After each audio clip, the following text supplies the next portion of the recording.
sekarang kita lanjutkan ya, pindah bab ya. Ad-darsu at-tasi' ya, pindah bab di pelajaran yang ke-9 ya, at-tasi'. Fi adabil majalisi wa adabil muhadarah. Adab di dalam forum dan hadir di tempat umum.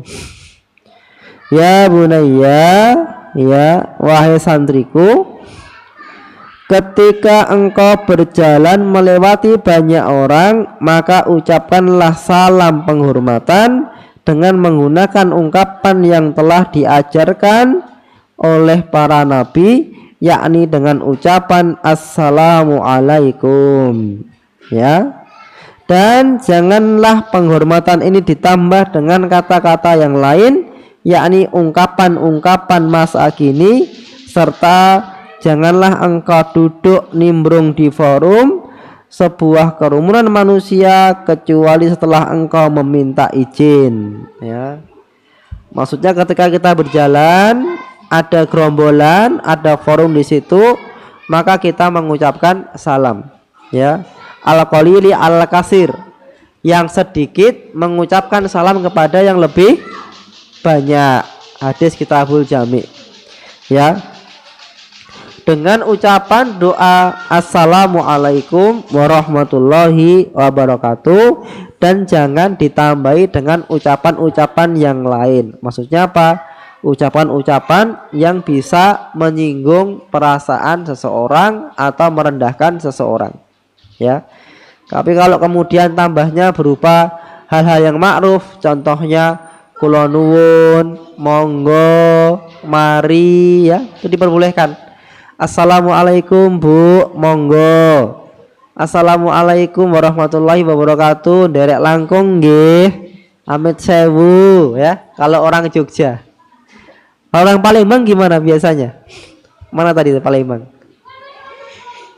Gimana biasanya? Ada nggak kalau permisi gitu? Nggak ada.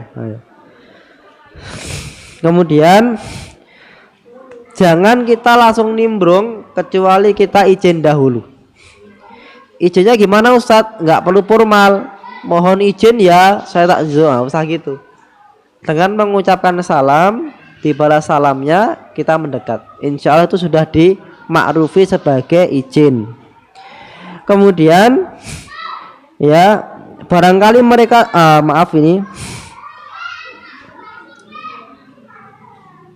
kalau mereka sedang membicarakan sesuatu yang sekiranya tidak boleh dicampuri oleh orang lain, sebaiknya kita tidak ikut.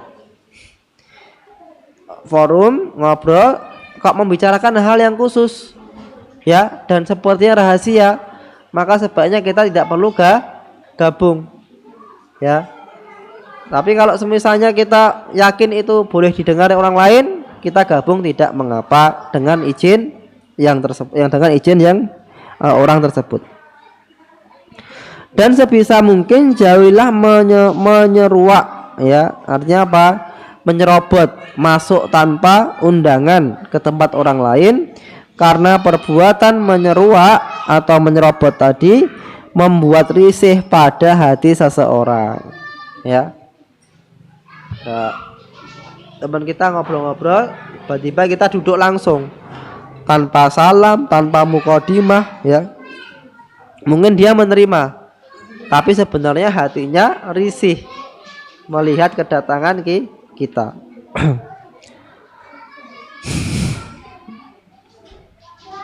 Meskipun Anda adalah seorang yang alim atau seorang yang dihormati ya.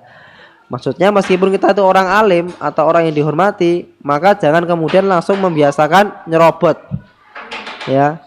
Kalau bahasanya selonong boy, nah, ya, langsung nyelonong aja ya, bagus. Kemudian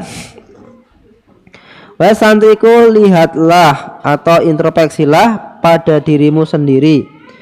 Semisal ketika engkau melakukan sebuah pekerjaan di dalam rumah yang mana engkau tidak ingin ada seorang pun yang melihat pekerjaanmu itu.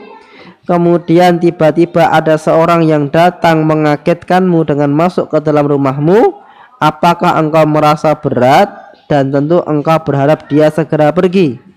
Sama halnya dengan yang engkau rasakan ketika suatu saat engkau hadir dalam sebuah kelompok nimbrung dengan tanpa izin, dan mereka juga tidak suka keberadaanmu bersama mereka, ya. Ini ya, Dik, ya. Kalau kita belajar adab, belajar akhlak itu nimbangannya kita sendiri. Maka tadi beliau bilang, ya, coba bayangkan kalau kamu sedang mengerjakan pekerjaan rumah, lalu kamu ada orang masuk langsung tanpa izin. Ya, pasti hatimu tidak nyaman. Pun juga sama, ya. Ketika orangnya juga sama. Kalau kita masuk tanpa izin pasti tidak sama juga. Pasti juga tidak nyaman juga.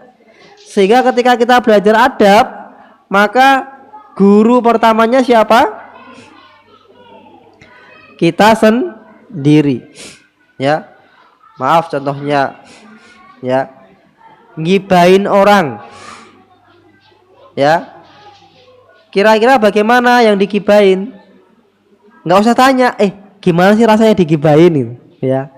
Kita pasang diri kita aja sendiri, ya. Gimana rasanya kalau kejelekan kita dibicarakan oleh orang lain?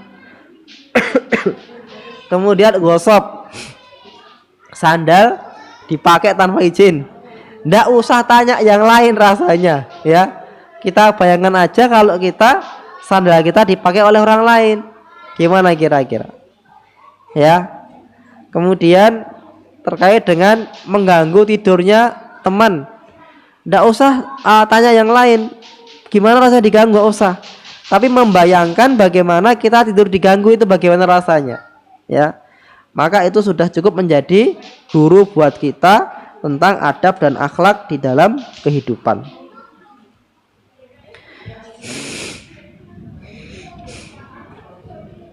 Wahai santriku, ketika engkau diajak berbaur di tempat banyak orang, sedangkan engkau adalah orang yang umurnya paling kecil, ya,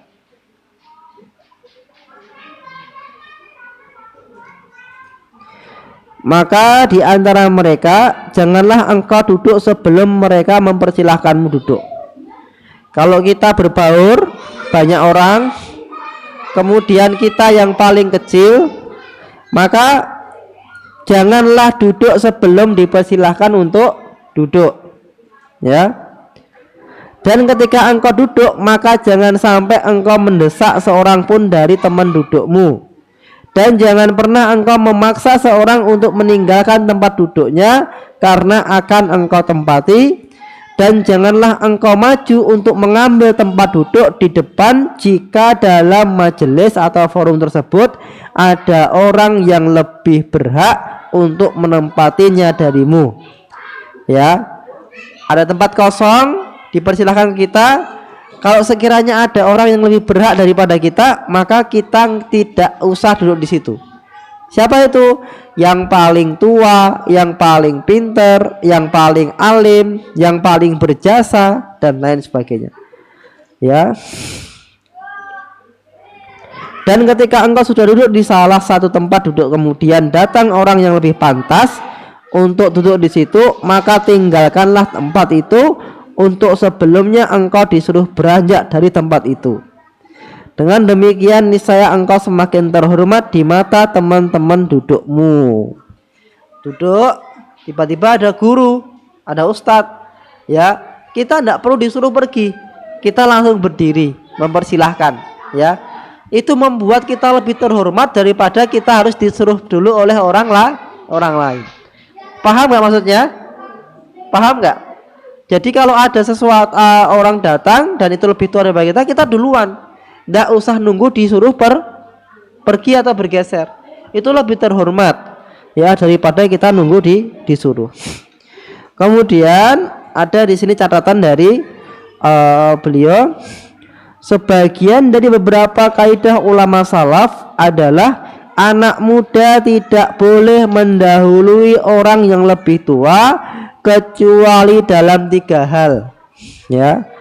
anak muda tidak boleh mendahului ya orang tua kecuali dalam 3 hal. Yang pertama adalah menjadi imam sholat, ya, menjadi imam sholat, ya. Anak muda boleh mendahului, ya, ketika apa? Melihat orang tua mungkin bacaan dan hafalannya kurang banyak atau kurang fasih, ya, atau ilmunya sebagai imam kurang. Yang kedua, mengajar, ya. Mengajar ini tidak boleh kita sebagai muda nunggu yang tua dulu, nggak usah. Ya, kalau kita bisa, kita boleh mendahului yang lebih tua dalam mengajar. Ya, jangan kemudian disuruh ngajar besok kalau ustadz sudah meninggal, ya. Apa yang nunggu ustadz meninggal, ya. Kalau punya kemampuan berangkat. Dan yang terakhir apa? Ketika berfatwa jika dia ahli, ya, berfatwa ketika dia ahli. Maksudnya ketika dimintain pendapat dan dia bisa, maka jangan sungkan-sungkan untuk menjawab terlebih dahulu. Wahai santriku, ketika engkau duduk dengan banyak orang, maka janganlah engkau ikut masuk dalam pembicaraan mereka sampai mereka melibatkanmu, ya. Maksudnya apa? Kan banyak yang ngomong, jangan kita langsung ngomong, ya, sebelum kita diajak untuk ikut mendiskusikan permasalahan tersebut. Dan janganlah engkau berbicara atau sesuatu topik jika di antara mereka ada orang yang lebih pantas untuk membicarakan hal itu, ya. Ada ahli Quran, ada ahli hadis, ada ahli fikih. Nah, kita di situ. Maka ketika kita di rombongan itu ada ahlinya semua, maka kita jangan memulai, ya, untuk membicarakan topik Al-Quran, fikih dan hadis. Nah, kenapa? Udah ada ahli-ahlinya, ya, agar beliau yang memulai. Kecuali kalau kita bertanya, kecuali kalau kita ingin, ya, mengutarakan pendapat agar beliau berpendapat. Paham ya? Paham ya? Bismillah. Dan ketika engkau berbicara, maka janganlah engkau mengucapkan sesuatu selain kebenaran. Artinya jangan bohong. Dan jangan panjang lebarkan perkataanmu kecuali jika engkau menegakkan bukti kebenaran. Artinya jika engkau berargumentasi, berpendapat. Serta jangan engkau menyanggah ucapan teman bicaramu selain dengan cara yang penuh tata krama dan senantiasa menjaga dari salah berbicara. Ya, hati-hati dengan silap lidah. Dan hindarilah tertawa terbahak-bahak ketika berada dalam sebuah majelis atau forum, karena hal yang demikian itu merupakan perilaku orang-orang rendahan dan remeh-remehnya orang. Dan berusahalah sebisa mungkin untuk tidak banyak bersendagurau, karena hal itu bisa menghilangkan rasa hormat dan terkadang bisa menyinggung perasaan sebagian orang, ya. Sendaguro atau bercanda ini hati-hati, ya. Bagi para penuntut ilmu, kalau nggak hati-hati, ya, bisa merendahkan martabat kita, bahkan bisa sampai menimbulkan namanya apa? Permusuhan dan perselisihan. Katanya jangan banyak bersendaguro. Yang terakhir,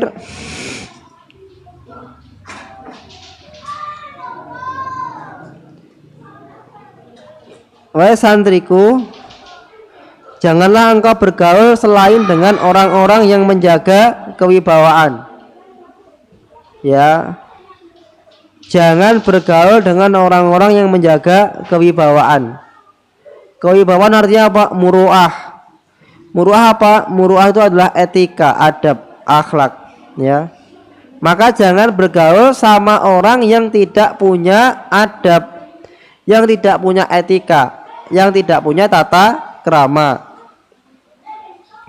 kehormatan, terjaganya diri dan kesempurnaan budi pekerti, dan jauhilah bergaul dengan orang-orang yang tidak punya tata krama, dan jangan pernah bercengkraman dengan mereka, dan menghindarlah sebisa mungkin dari tempat-tempat mengumpat atau ngomongin kejelekan orang dan adu domba.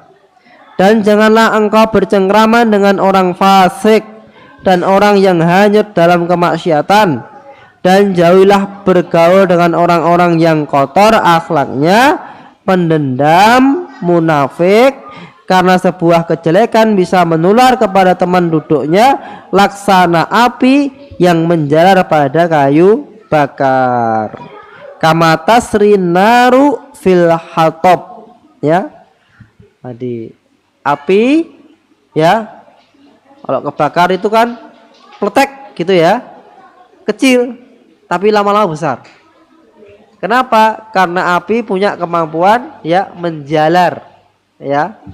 Maka ketika kita bergaul dengan orang yang tidak baik, nggak beradab, nggak beretika, itu seperti kita bergaul dengan api tadi.